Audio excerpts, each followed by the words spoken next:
Welcome once again, UBC tonight at 10. My name is Patricia Lukoma Mpango, and straight away into the bulletin. President Yoweri Museveni has met and held discussions with Mr. Peter Sands, the Executive Director of Global Funds at State House Entebbe. During the meeting, President Museveni appealed to the organization to consider purchasing drugs, vaccinations, and other essential medical supplies from local manufacturers to enhance the country's knowledge economy. He also emphasized the importance of investing in the knowledge economy, particularly in vaccines, drugs, and scientific innovations for a country like Uganda.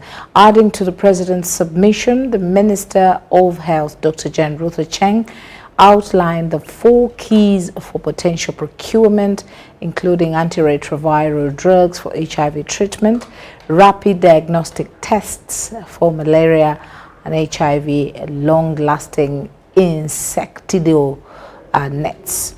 And then also there's some gloves. Now, President Museveni also assured the Global Fund of Uganda's commitment to combating HIV, AIDS, and malaria, stressing the need for prevention alongside treatment efforts.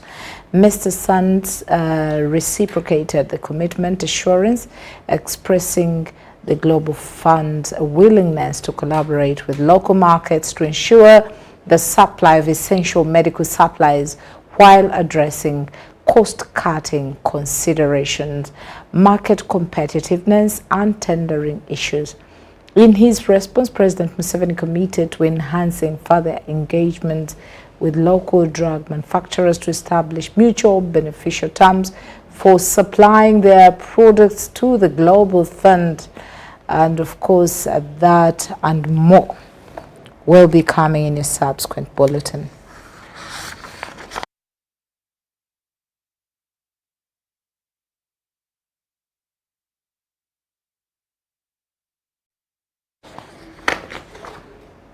Now, Kasambia's sub-county headquarters, grounds in Kakumiro district has been filled to capacity as Bunyoro sub-region celebrated the belated Women's Day.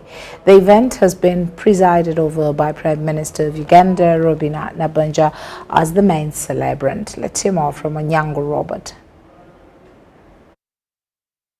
By Reverend Father Tom Barungi, Aquinas kicked off the belated Women's Day celebrations for Kakumiro district, as well as a Thanksgiving ceremony for Prime Minister Robert Nabanja for her reappointment.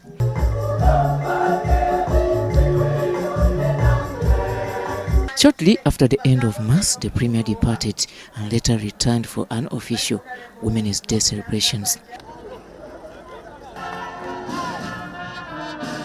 The official program began with anthems, followed by the inspection of parades by the Premier.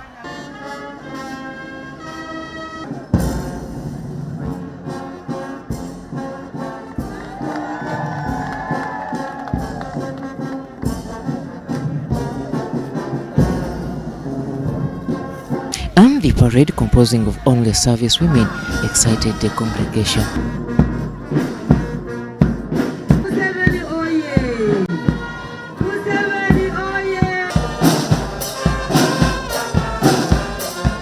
Prime Minister Robert Nabanja served her guests with a cake on top of donating tractors to small-scale farmers across the entire district.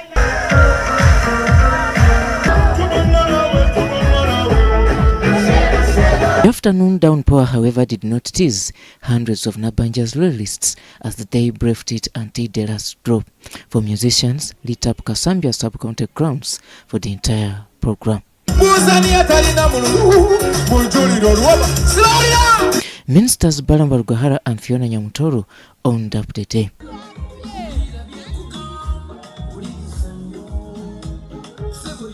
Mulire nyawe ndi wowa ndi wa Mzee Museveni warahumura ndi wowa kandi Kakumiro ndi wowa ndi wa Nabanja chikumi. In her address, Right Honorable Robert Nabanja hailed President Museveni for her reappointment.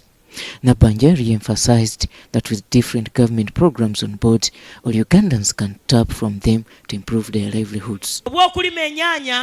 omuyika yennyanja okusobola kuyira mu kimu sente. Tukulora abaana bakulima watermelon season emu n'atuluka. Kandi tukubasaba capital gendo PDM. Tukubasaba esente za PDM zino muzijumbire.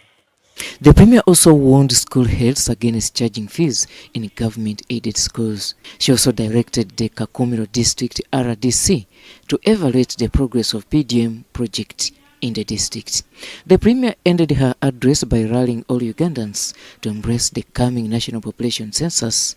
Abantu ba Kakumiro n'abakulora TV nimuyikiriza abantu bababale enumerators bajja kwijo maka ganyu bajja basangayo. Abantu bona abalayiro maka gawe ekiro bababale ekiro kyanye ekyaka abalayiro munju eyo. Kino kijja kuyamba government kuba planningira. Tumanye tuina abantu bayinga. Tuina bakwetaaga byetaago ki nuko tusobole kubaheereza. The National Women's Day celebrations were marked on 8th March 2024 in Katake District at an event which was attended by President of Uganda, Yoweri Kaguta Museveni. Robert Onyango, UPC News. Now, members of the Parliamentary Alumni Association of Uganda have been advised to come out and put their position to visibility and claim this space for national development. Speaking during the symposium on governance challenges in Uganda and the state of affairs in Parliament today and welfare of MPs after Parliament at Imperial Hotel in Kampala, the chairperson of PAO and the former MP Kabarore District Beatrice Birungi Kiraso said the experience they gained is an invaluable resource that will implore the country to utilize. The Parliamentary Alumni Association was founded in 2019 when the world was grappling with COVID-19 pandemic. At the time, the association had registered 221 members.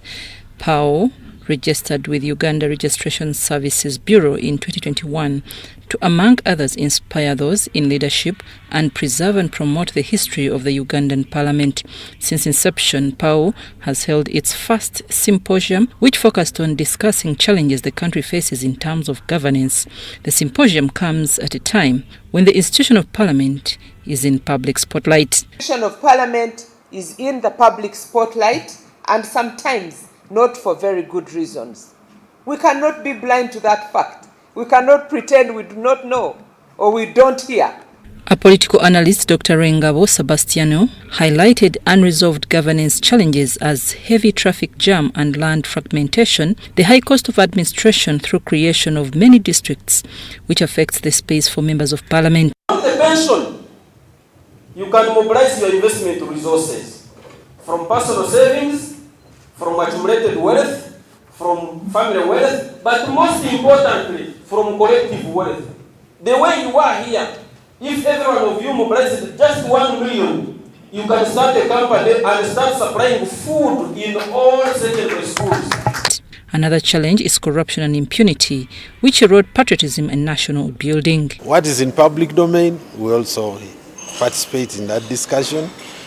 We definitely are not happy with things that are seen to be not what Parliament should be doing. So if anybody is being accused of doing wrong things in Parliament, we, like Ugandan citizens, share that concern.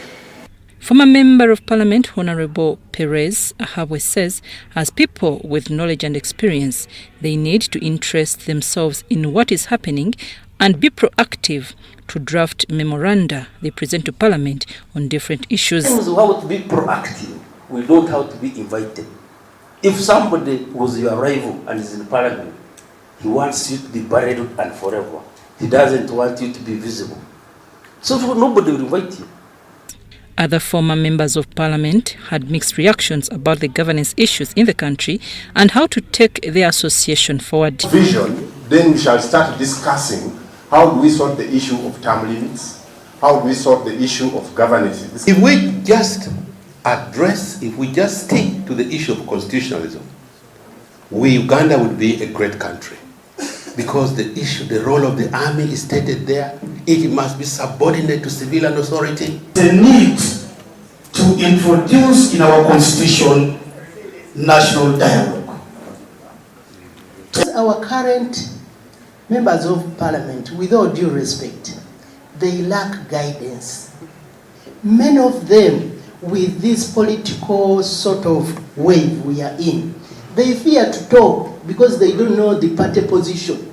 Appointing there, you are corrupt. They are not looking at themselves and what it takes or what defines corruption. I'm Navka Farid and Peter Rain in Kampala. At least 3 people have been killed by landslides in Bugoye Sub-County, Busongora North Constituency, Kasesa District. The landslides that left many displaced and property destroyed followed a heavy downpour that accelerated the landslides from the hills.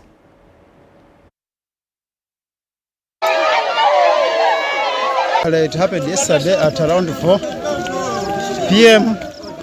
and 3 people died in the family of Mr. Chihuka Mbere.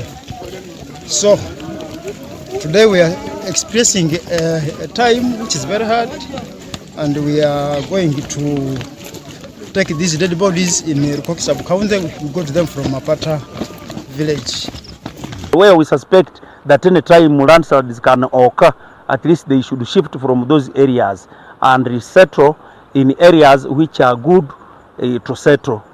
Otherwise, we want to affirm everyone who can come up and help, you come and help us. We kindly request the office of the president that kindly he should help us in terms of disaster, because we've lost our people and their properties, even the house, everything has been lost. Our people have been affected by both landslides and mudslides. We've lost lives. As I speak now, 3 people have died as a result of landslides, and crops, animals have been affected. The roads are all in bad shape because of the mudslides and the landslides.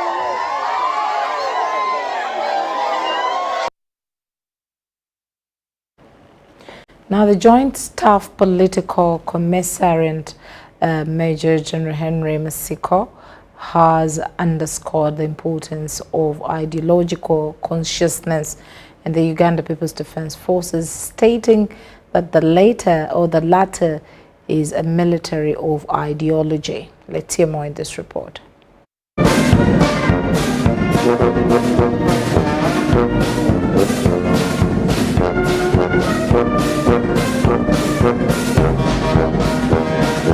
Deserve to be declared cadres of UPDF.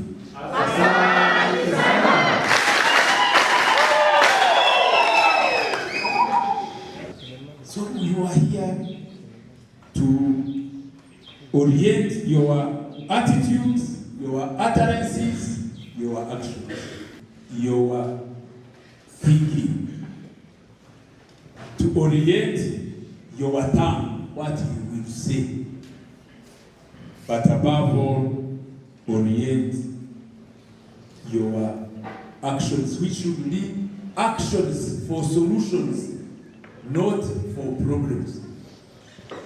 When you are ignorant, you don't have solutions. Instead, you have problems. You bring problems or you become problems. As a time-tested revolutionary discipline, you should love, respect, and seek for more knowledge in order for you to improve your levels of consciousness.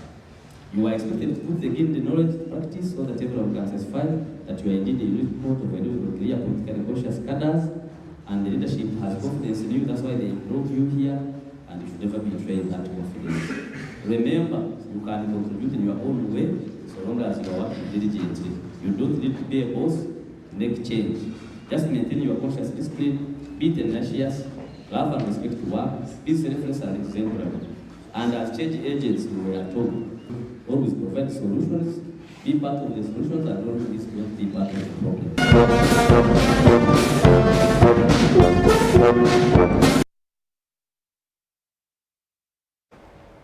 Now, over 5 billion Ugandan shillings has been allocated to compensate over 4,000 West Nile Bank front ex-combatants in West Nile. Let's hear more in this report.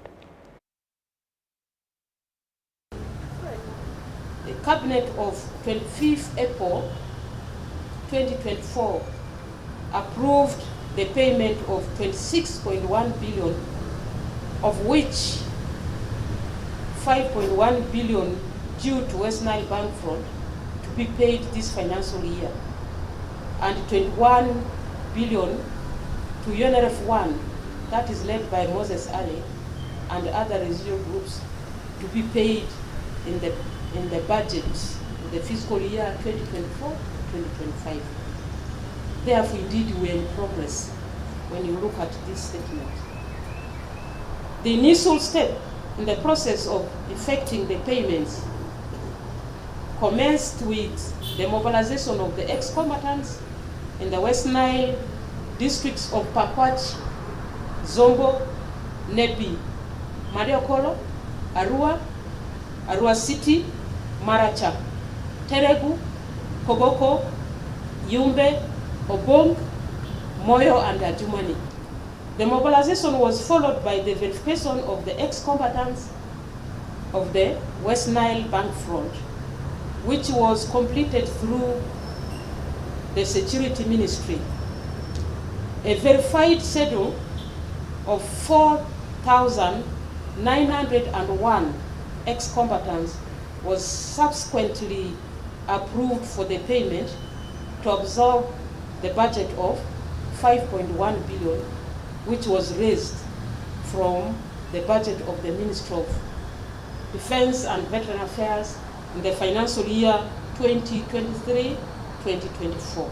The commencement of the payment of the Ugandan shillings 5.1 billion for the peace dividend of the West Nile Bank front is to be launched next week in Koboko on 8th May 2024, and shall benefit 4,901 ex-combatants will benefit from that money.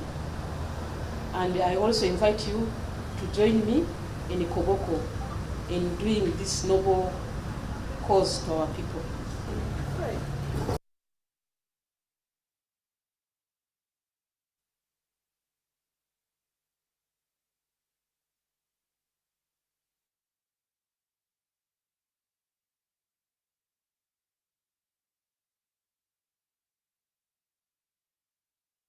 It is aimed at building capacity for teachers to be able to support children. The different teaching manuals developed by Enabling Education Network are intended to reshape teachers and also aid them in identifying the complex needs of learners, putting into consideration their different learning gaps. We are going to first study the children and find out how do they learn. It's what we call learning needs and developmental needs. A child may be intelligent, but the learning need of language might fail the child to perform. The materials focus on all children, but also have a small component of special needs children, those who are afflicted like orphans and refugees, those that return to school after dropping out, and building capacity for teachers in handling these children. Because many children find themselves, for one reason or another, they find themselves living in refugee camps. And we believe that for children to achieve, it's not just the responsibility of the teacher. With support from the National Union of Disabled Persons Uganda and the Ministry of Education and Sports, the materials have already been implemented in a pilot project in both primary and secondary schools across 8 districts in the country. We are seeing that when they were studying alone, they could easily be stigmatized, they could easily be labeled. But also, it meant that the children had to be moved from their villages to study in boarding schools. The Chief Executive Director, Nudipu Estachozira, re-echoed the need for inclusive education and enabling network for education continuity of special needs groups. She was represented by the Director of Programs, John Chris Ninsima. Under the inclusive approach, they are able to socialize with the rest of the children who don't have any disability. And therefore the other children also become sensitive and aware about how to support the children with disabilities in the schools. Since the launch of the pilot project, especially in primary schools, the rate of stigma has reduced and the performance of learners with special needs improved because teachers have learned how to associate with learners. Usually when we talk about special needs, people kind of think that the special needs are for the slow child. But the gifted child is also special. He also has a special learning need and a special development need. So that child needs to be accelerated, while this one who is struggling is remediated. The experience of the learners was low because teachers are teaching learners they don't understand very well. These modules are in line with sustainable goal number 4 of quality and inclusive education for all. The universal material that are in 7 modules have already been approved for use in all teaching institutions, and at least 60 tutors have been taken through these modules. Susan Naonga reporting for EBC TV. Now, although the project was meant for support to the municipalities and cities, the additional funding phase of USMID received a grant to be extended to districts hosting large numbers of refugees. In the West Nile sub-region of northern Uganda, 8 districts of our Obongi, Madi, Okolo, Terego, Arua, Ajumani, Yumbe, Moyo and Lamo have benefited from the program of about $360 million. USMID additional funding for 5 years amounts to $60 million, which is round about 235 billion shillings. And this was an envelope for the then 11 refugee hosting districts, and also a total of $25 million, which is round about 98 billion shillings, of which one part of that was grant and the rest was credit. It is an initiative that has been worth the time and resources. The Madokolo people have been so impressed of the USMID projects. An effort that has not been in futility. They know their income is going to increase through the small business that they are doing. And a quest that will never be in vain. This work is going to be well. I think we are going to succeed.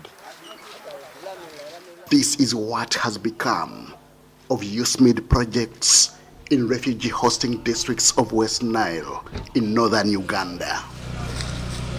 It is an acronym standing for Uganda support to municipal infrastructure development. In Madiokoro district, 2 markets, 5 resource centers, and a football pitch have been established. Our people have been operating mobile markets. You put your merchandise in sacks. Today you visit one market, tomorrow you visit another. You will always be moving with your merchandise. But now that the market these 2 markets have been built, vendors in these markets are not going to be moving with their merchandise. The security of merchandise is now guaranteed to the happiness of vendors. One, it has brought for us security, meaning we are going to be secured. We shall have no inconveniences. Because they have lockable cubicles where they will be reserving some of their merchandise as they move to other markets if they so wish. These testimonies are not only confined to Madiokoro district. If this road is done the way how it is supposed to be done, we have no problem.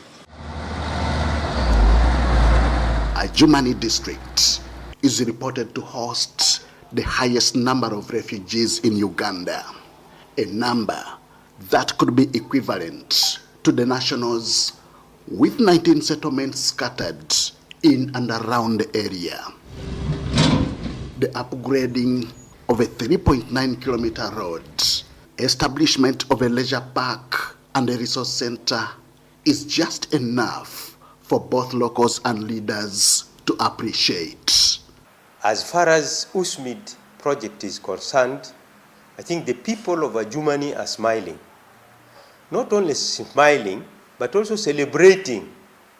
And what they usually say, is the hand that gives receives. Because they have given land for the refugees, they are also receiving from the refugees what they are getting now that is making them to smile. The enterprise is also due to see both refugees and host communities smile in Moyo district. A new market accommodating butchery for both animals and birds is currently under construction. The same market also caters for sale of live animals and birds, among a cocktail of other merchandise. About 10,000 vendors are set to benefit. At the moment, this is the biggest market we have as a district. The currently, which was constructed before even I was born, they are congested. People are packed, and the space is not enough. Even the outside is packed. So we are, this project came timely. Similar milestones are also evident in Obongi district, which was carved out of Moyo in July 2019. Obongi hosts refugees at Palorinya settlement, and USMID projects have equally been extended here. When visitors come to the districts and they see some of these facilities, we have been getting very positive feedback from the visitors to Obongi district. One thing we need to understand is a gift is not for everyone. It is for those that deserve it. So I am very grateful that as the Itula Sub-County local government, we really deserve the resource center. The previous market, it has no latrine, and if you see the new one, it has a latrine. But finally, the larger benefit is what we are anticipating, the beautiful coexistence between the host and the refugees. The success of the project could also be a result of leaders putting politics aside, despite subscribing to rival affiliations. This has been the case with Terego, the last districts ever to be created in Uganda. While the district chairman subscribes to the Alliance for National Transformation Party, other leaders belong to the ruling NRM. And work done under USMID has really been thorough, neat. It has given our government a long tick that yes, we appreciate the contribution by USMID because of the refugees. Because we are a rural district and we don't have places of recreation, we don't have good hotels, and this is going to be our everything. Weddings are going to be here, educational functions are going to be here, national celebrations are going to be here, everything is going to be here. That is the meaning of these projects for us. And in fact, even I'm preparing for my wedding to be here. So you are welcome in advance that we shall have the wedding here. Roads constructed, markets established, and football pitches elevated is what refugee hosting districts, also including Lamo and Yumbe, have witnessed. What a journey it has been towards the transformation quest of refugee hosting districts. We've been able to construct 5 markets. We've been able to also construct 6 resource centers. We have constructed about 4 play fields. If it rains, we could not reach up to Tikijore. We could not reach up to Yoyo, Kongbe, that village of Kolacha, just because of too much mud. But right now, even people can reach up to the source. I mean at that swamp to get fish. The markets, mostly they are complete. We are left with the things like external works, installation of water tanks, and then the pavements. Those are basically things which are remaining. It has all been courtesy of the World Bank funded USMID additional funding projects. Especially people from this area are grateful to the government because the government has worked on the road, especially the bridge. So we are grateful if after finish the bridge, the government should connect us, tarmac the road from the bridge up to the main road. Ministry of Lands, Housing and Urban Development has been and continues to be the reason behind the successful implementation of these projects. Government is currently in talks with the World Bank to ensure additional funding, a move whose progress will be made public after June 2024. Henry Okrut, UBC. Now, Minister for Lands, Housing and Urban Development, Judith Nabakova, says government will accelerate issuance of title deeds countrywide to enhance security and boost investment. Speaking in Kamwenje district as she issued out hundreds of certificates of titles to local residents, Ms. Nabakova reiterated the need for strengthening production on owned land under various tenures. In order to ensure that land laws are followed, eliminate conflicts and spur productivity on land, government is promising to expedite registration and titling for the citizens countrywide. Judith Nabakova, the Minister for Lands, Housing and Urban Development, while issuing out certificates of titles to various landowners in Kamwenje district, called for discipline in protecting their assets. Under the security of tenure component, brought up this intervention of systematic land adjudication and certification, which we normally refer to as SLAC in your district, Kamwenje, so that the communities are provided with freehold certificates of title to ensure that the land laws are followed, but above all, that landowners have their land rights. She commended the District Land Board and Area Land Committees, local councils and residents in Kamwenje for according the Lands Ministry a good environment to conduct the registration exercise. The freehold certificates of titles offer holders the possibility to access credit from various financial institutions, hereby empowering them financially. According to the Lands, Housing and Urban Development Ministry, a record of 979 titles have been distributed to owners in Kamwenje district since the exercise was started in 2021. And I have been notified that today the distribution is ongoing and we have brought about 797 certificates of title. Action, because some of them were duplicate applications, others had more than one applicant, and some joint applicants had not signed on these forms. Others belonging to institutions that have not yet provided certificates of incorporation, and a few have no identification cards. The background of titling land in Kamwenje is hinged on bordering refugee settlements and some communities that were selling land to refugees against the country's laws. Sudat Kaye and Vincent Wamundu, UBC News. Now, the Minister of State for Water, Aisha Sechindi, has tasked National Water and Sewerage Corporation to invest in security and guard against vandalism of the institution's infrastructure as a prerequisite to undisrupted service delivery to Ugandans. In 2013, National Water and Sewerage Corporation, in partnership with Directorate of Industrial Training, started up a training facility with the aim of offering vocational and technical courses for reskilling and retooling National Water and Sewerage Corporation technicians and artisan staff.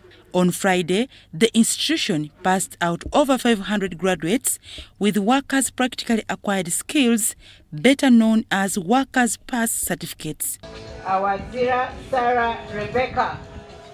National Water and Sewerage Corporation Managing Director, Dr. Engineer Silva Mugisha, justifies the program as a vehicle for driving the sector towards achieving the SDG 6 that aims at ensuring everyone, everywhere, has access to clean water and sanitation. If you look at where national water has come from, our chief guest, 1972, were in 3 towns of Uganda as a national water. We are now in 276 towns and want to be in 400 towns in 2030.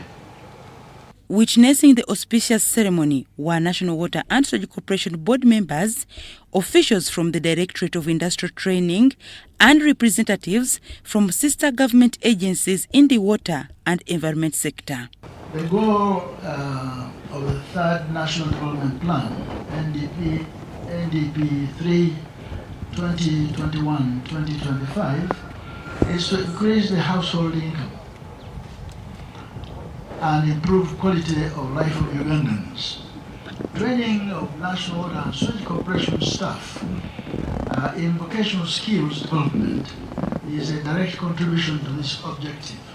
While presiding over as the chief guest, the Minister of State for Water, Aisha Sachindi, lauded National Water and Sewage Corporation for investing in human resource development, saying it guarantees improved service delivery. She, however, noted with concern the rate at which National Water and Sewage Corporation's infrastructure is vandalized, especially in the countryside, and tasked line authorities to heighten on security for such properties. But there are so many people, those bad people, who vandalize our equipment, and they end up denying a service to our community. So I was happy because you talked about it, that the training these people have attained, it will help us to overcome. Dorcas Kimono, UBC News. Former Vice President and Senior Presidential Advisor on Environment, Professor Gilbert Bukenya, has suspended operations on Plot 1425 in Namamve Industrial Park, belonging to Liberty Inland Container Depot. Bukenya's temporary decision follows information that the said plot of the land was illegally acquired in the wetland.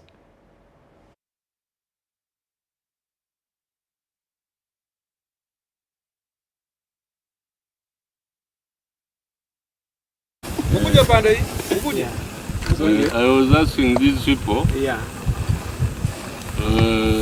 how long have you been here, you people? Who is the owner of this place? Minas Karamai. He asked for a permit to plant here trees. And these are the trees he has planted.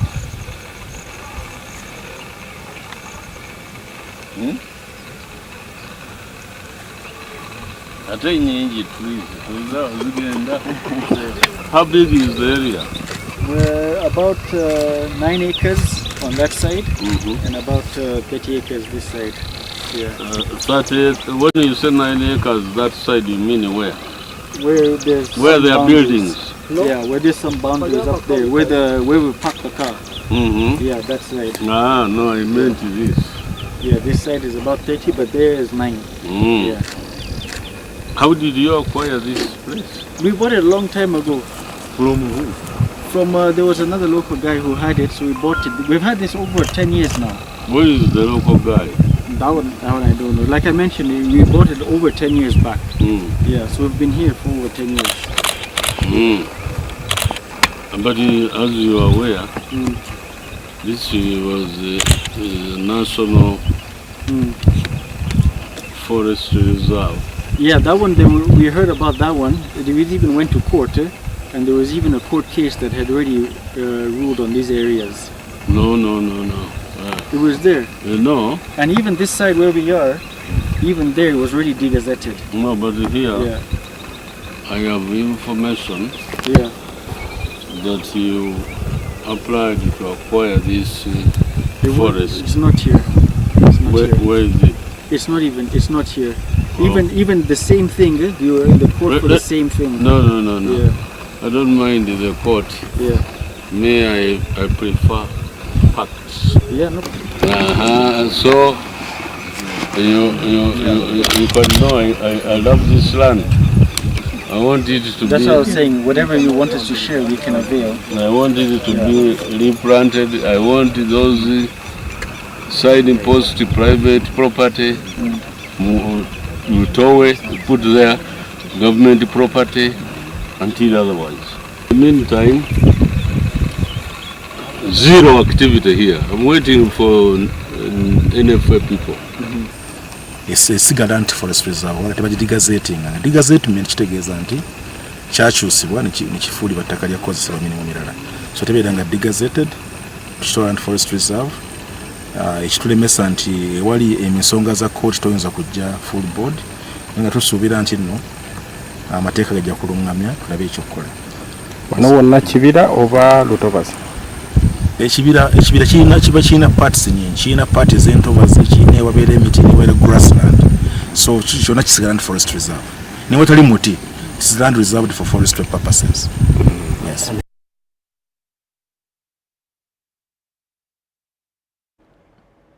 The State Minister for Higher Education, Dr. John Chrysostom Muyingo, has tasked health workers to freely take up health-related opportunities in rural areas. This was during the 16th graduation ceremony of Uganda Institute of Allied Health and Management Sciences, where various students graduated in different medical disciplines. State Minister for Higher Education, Dr. John Chrysostom Muyingo, joined academicians at Uganda Institute of Allied and Health Management Sciences in Mulago. Muyingo stressed that health officers are entitled to saving lives of humanity despite hardships in their profession. It's collaboration. Friendship, the more friends you have, the more brains you have, the more you can deliver. I want to thank and that shows a lot about these who are moving with the nursery. Please thank you also for being good leaders where you come from. Thank you very much, Madam Nursery, for providing good leadership. The Director of Education in the Ministry of Education and Sports, Hajat Safina Kisu Mosene, presented to the Minister the achievements UAMS has so far registered. I want to thank the Governing Council, management of UAMS, and all the trainers and the clinical areas where we target our students for rotation for always being there. The principal of UAMS, Dr. Nasali Rose Gumesiriza, highlighted that the number of females joining the health sector has greatly increased in comparison to the previous years. We are proud of the number of females that are joining allied health courses. We are churning out 693 health workers, and of these, 392 are male and 301 are female. Over 693 health professionals graduated in various health disciplines, with 392 males and 391 females. I've been pursuing diploma in pharmacy, now I'm a graduate. State Minister for Higher Education, Dr. Jesse Muyingo, has commissioned graduates to accept working for local health centers as to save the lives of humanity. Benon Mokwaya, Mulago. Now, the Ministry of Education and Sports has recommended to proprietors and nursing midwifery institutions the establishment of health centers in their operation areas to expand their practicum opportunities for their students. Over the past 18 years, Uganda has seen a significant increase in the number of nursing and midwifery institutions, reaching a total of 133, indicating a 76% rise. Among these, 12 institutions are government-owned, which is 9.0%. 31 are privately operated, not-for-profit, by faith-based organizations, indicating 23.3%. While the majority 90 nursing schools are privately owned, for-profit enterprises, which is 67.6%. The private schools have led to a tremendous increase in the nursing and midwifery care cadre in Uganda, some of whom have exported their services to the rest of the world. While this growth is promising for the production of healthcare personnel, there is a challenge regarding the availability of practicum sites for students to gain hands-on skills. Because we've received complaints from the hospitals as well. So at the end of the day, it's not about these students not acquiring skills, but it's about us who are going to be nursed by them. And at the end of the day, when we are there being admitted, we are having students who do not have hands-on. During discussions between the Ugandan Nursing and Midwifery Examinations Board and the owners of these nursing schools, stakeholders emphasized the importance of each nursing school having a hospital to provide practical training. They have recommended that we take on a standard. If a school to be established, it should have a training hospital of its kind, not to depend on another hospital. It would be a very good policy if you are going to start a nurses or any health training institution to have a hospital alongside your training school. The Ministry of Education reaffirms its commitment to conducting inspections and is prepared to revoke licenses for nursing schools that fail to meet the required standards. The standard is you must have the minimum entry requirements on admission. You don't get them when you are in school. Then I have another school where I have the principal is a student. My group has got there. The principal is not qualified yet, he's a student. So will not hesitate to withdraw the license and where necessary close those institutions with inadequate training facilities. This engagement provided an opportunity for nursing schools and midwifery school proprietors to voice their challenges, with the examination board offering responses. I would beg that something is done to make sure that principals remain at the institutions during examinations. Sometimes UNIMED goes rise to stop examination centers. Both the board and the ministry encouraged nursing school proprietors to invest in training facilities such as libraries, laboratories, and dormitories to accommodate the increasing number of students enrolled. Patricia Nandago and Patricia Lukoma for UBC. Now, Little Winnie Foundation has organized training for selected nurses and midwives in healthcare soft skills. Launch of the training manual was graced by Vice Chancellor Clark University, Dr. Grace Nanyonga.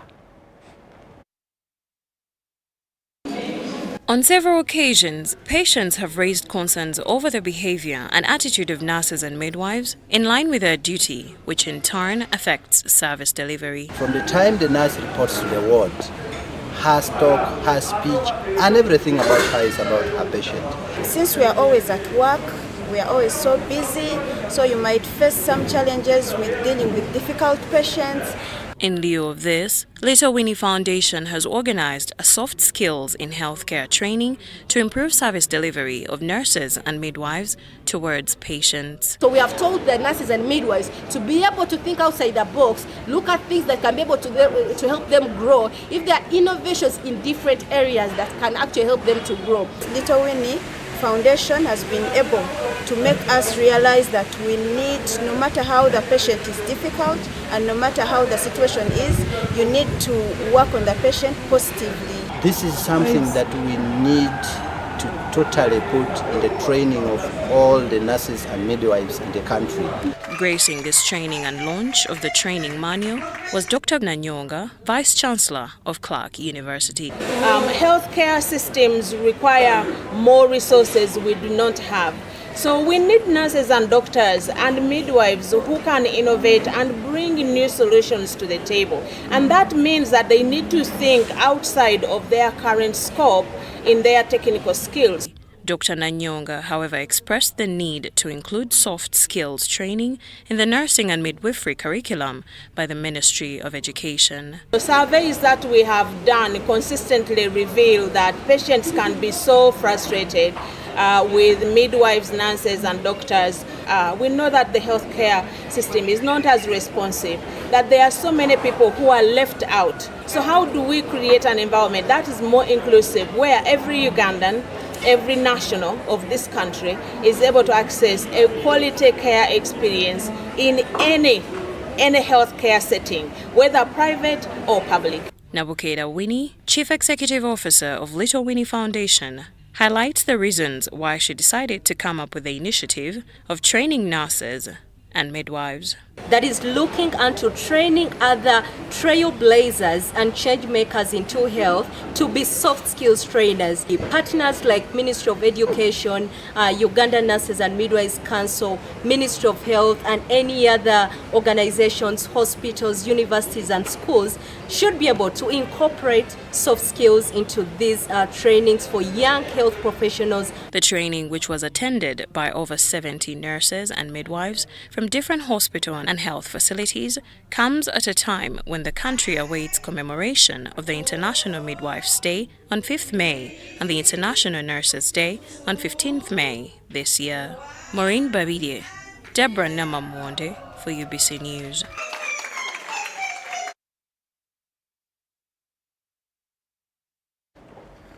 Now, the National Agricultural Research Organization, NARO, has signed a memorandum of understanding with the Kingdom of Rwenzururu to promote transformational agriculture aimed at school economic uplifting. Now, while witnessing the signing event in Kasese, the Omusinga of Rwenzururu, Charles Wesley Mombere, described the partnership as a significant milestone in the journey towards fostering collaboration, innovation and development of communities in Rwenzori sub-region and beyond.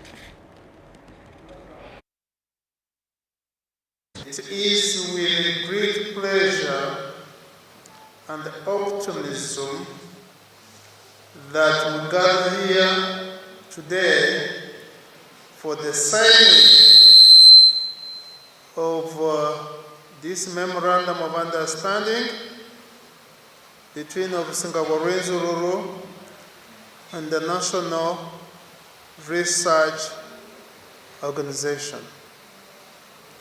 This marks a significant milestone in our journey towards fostering collaboration, innovation, and development for community and beyond.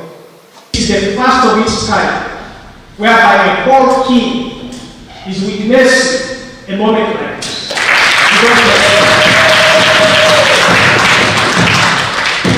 Let this moment move as a wave of change through the people of this Africa.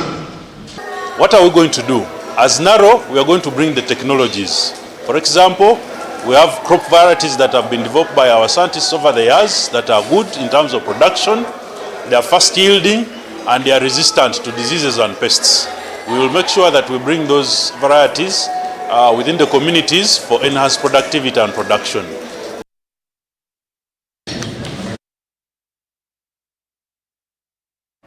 Now, the Nebi Catholic Diocese has received 20 million shillings support from MTN Uganda to facilitate the forthcoming Uganda Martyrs' Day in Namugongo.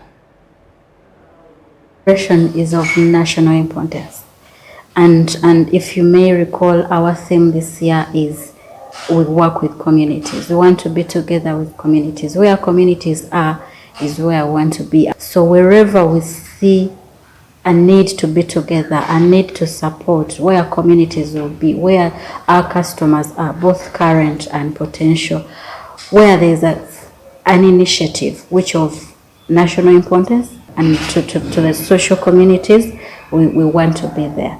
So this Matters Day celebration is beneficial spiritually. So we want to be with the people in this initiative which is of spiritual importance. I welcome you all to support us in this preparation to Namugongo. We are very, very grateful for the gift you have given us. For us, every coin is in the name of the Uganda Martyrs as an infinite value. I know that we wrote to many organizations around Uganda to be part of the journey. Much of the preparation, material preparation, I believe we have reached the level of satisfaction is adequate. And I'm grateful to all those who have contributed to make it be so. We don't stop further contributions. All parishes have contributed very generously, and we are partners who also came in and contributed generously. The government also has given us substantial amount, for which we are very grateful. We are also focusing us now on the spiritual preparation, because Namugongo is our journey to go and honor the Uganda Martyrs for their faith, and we want that to come out really.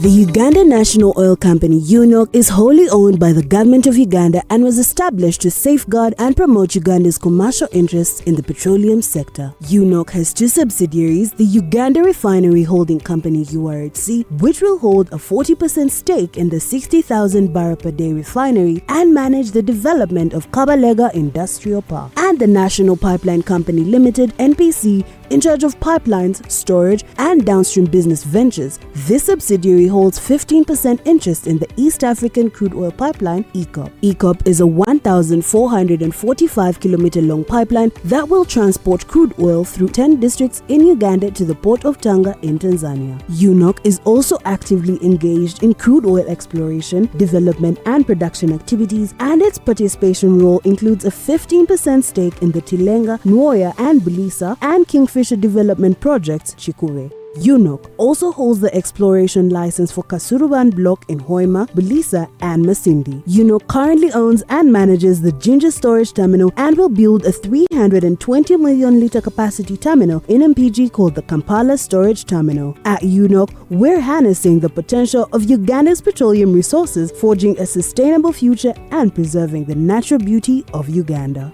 UNOC, your partner in Uganda's oil and gas industry. Fred! Osmosis. Freddy! Fred Dollar! My boss, CEO Inojo, the general of generals, the conqueror of conquerors, the first and the final, the sky above the skies, the promised land, the terms and the conditions, the international king crocodile, the source of the Nile. I don't have money today. Just take a polite loan of 200k to stock my shop. The signs and symptoms of success. The bank commander, not the bank teller. Why hassle for a loan when you've got MTN Momo? We're sorting. Use the Momo app or dial *165*5# for all quick loans. Choose from the different loan options from our partners and get one that works for you. Together, we're unstoppable.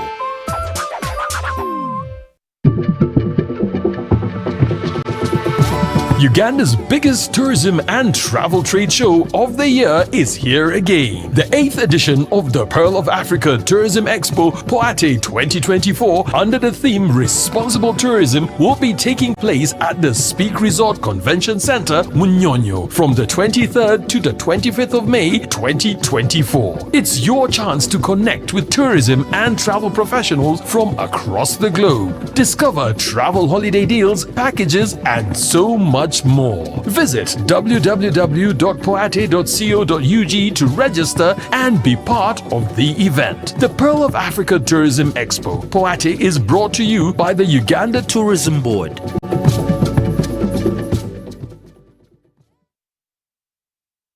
We've hit refresh with Castle Light. A premium new look.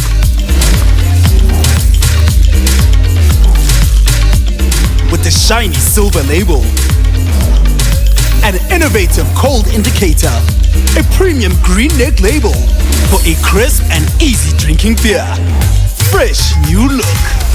Experience the fresh Newcastle Light. Gear up, grab your running shoes and join the race for life. Run 42, 21 or 5 kilometers to equip Kisoro Hospital's very first ICU. Then, after the finish line, groove all night at the ultimate dance showdown with DJs and performers from Uganda and Kigali. Secure your sport at virungamountainmarathon.org and be a part of history. Save the date, June 1st, 2024 at Shaza Ground, Kisoro Town. Race for a cause. Run for life. Ebiseera by'okuzaayo abaana mu masomero tebiteekwa kukaluubiriza n'akatono. Eno kusimba nnyiriri mpanvu kano kalipagano ka bidduka. Simanya kuzunga na banka siripsi. Kati osobola okusasula school fees z'omwana wo ate n'okola n'ebirala ntoko ku ssimu ye ey'omu ngalo. Ekikola kyangu nnyo. Nyiga bunyezi *685*8 ogoberera ebikulagiriddwa oba okozese app ya MTN Momo. Ate kati okola ki olwaleero? MTN Mobile Money Uganda Limited erungamizibwa banka enkulu eya Uganda.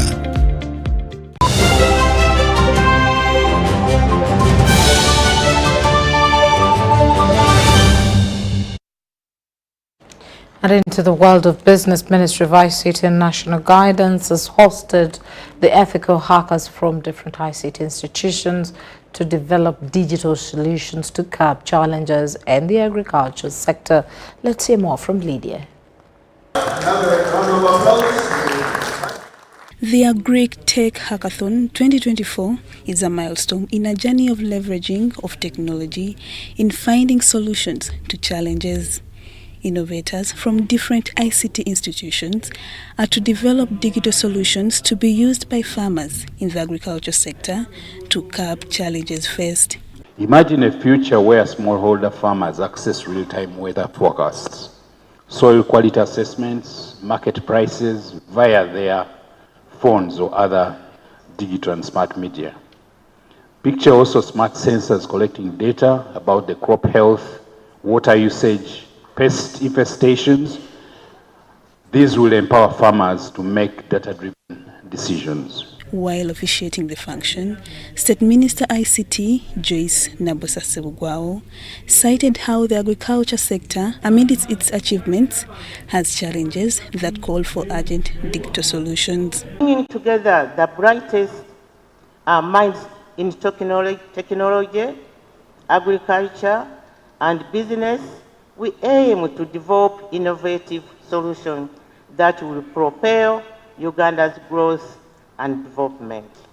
Ms. Sebugwao urged these innovators to develop solutions that are accessible and user-friendly to farmers for positive impacts. Let us leverage our collective expertise and creativity to shape a brighter future for Ugandans' agriculture, business, and technology sectors.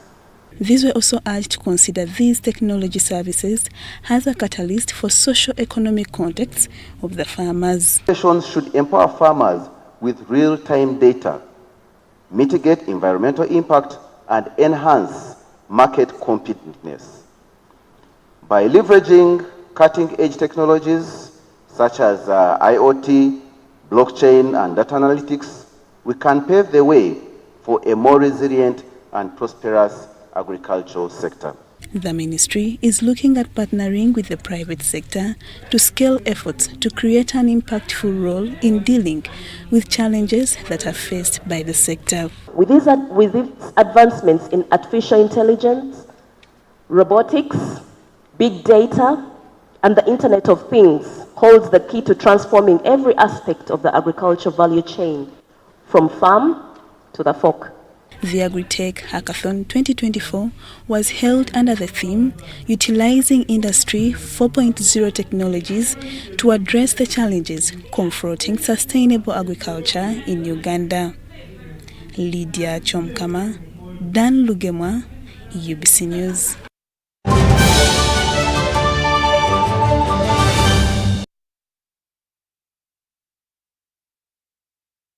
And that's all we had time for. Thank you so much for choosing us and allowing us into your space. My name is Patricia Lukoma. Good night, but UBC programming continues. Stay with us. Very warm welcome to tonight's weather report. My name is Molin Kenyana.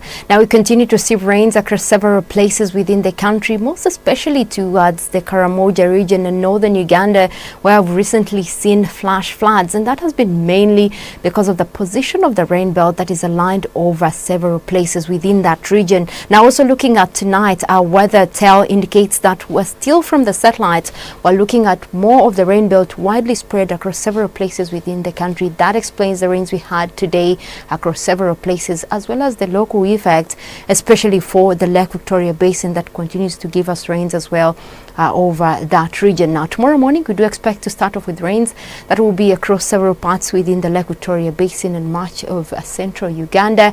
Also looking at the eastern side, we're looking at rains especially over Jinja, parts of Tororo.